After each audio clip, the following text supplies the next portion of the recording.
This is lesson 8 in chapter 2, solving percent problems. Your code word for this lesson is starbursts. You can follow along with me on page 156. This is letter A. I want to find 30 is 50% of what number? So how I set these up is I have my 30,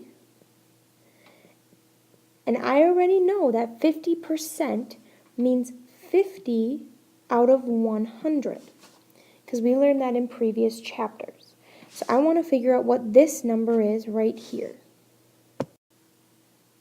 For most of these problems, we would be able to figure out how we can get from 50 to 30.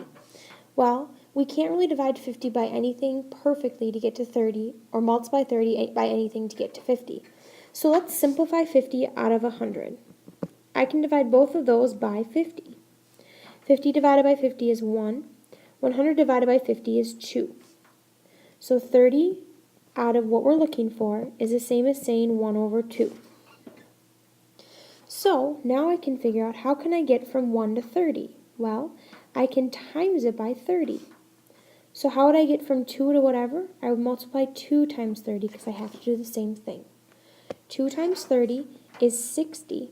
So that is going to be my answer. You can follow along with me on page 157. We are going to do F and G. 7 is 70% of what number? So we're going to set it up the same way. 7 is 70%. Remember, we know 70% is the same as saying 70 over 100.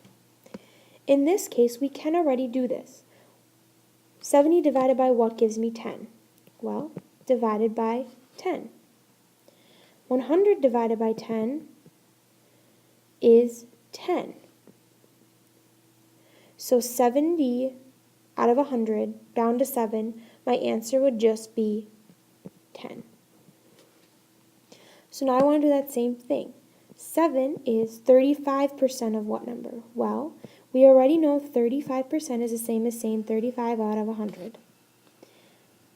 From 35 to 7, I can divide by 5. So then I need to do that same thing to the bottom. 100 divided by 5 is 20. So my answer for this problem is 20. You will set these problems up this same way each time.